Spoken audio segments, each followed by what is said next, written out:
108 familles vivent dans ce camp autogéré de déplacés à Kyoto, dans le centre du Kenya.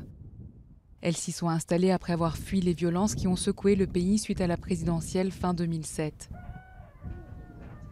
Différents groupes ethniques s'étaient affrontés, faisant 1100 morts. La maison de Teresa a été brûlée et sa fille est morte, traumatisée après avoir vu ses voisins pousser dans leur maison en flammes et brûlés vifs. C'est très dur de gagner de l'argent ici. Nous devons acheter notre eau, 10 shillings le jerrycan.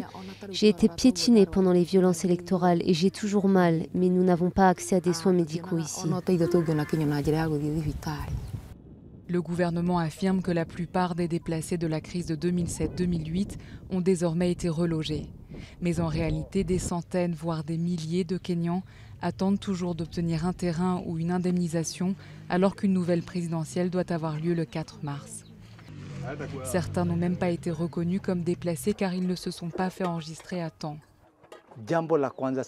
La première chose que devrait faire le gouvernement, c'est reloger les déplacés à travers le pays. Il ne devrait plus y avoir de déplacés. Elisabeth Waku, elle, appartient à l'une des 17 familles vivant encore au camp d'Ebenezer. Si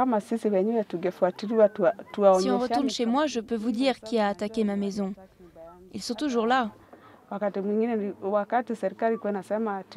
Si le gouvernement veut savoir, car ils disent que je ne suis pas une déplacée, eh bien je peux les amener là où j'habitais et leur montrer ce qui s'est passé. 2 responsables politiques accusés d'avoir participé à orchestrer les troubles post-électoraux, le vice-premier ministre Uhuru Kenyatta et l'ancien ministre William Ruto, étaient des adversaires en 2007. Aujourd'hui, ils se présentent ensemble et beaucoup espèrent que cela réduira le risque de violence car ils sont de 2 ethnies différentes. Mais si des troubles éclatent à nouveau, des Kenyans seront encore contraints de fuir.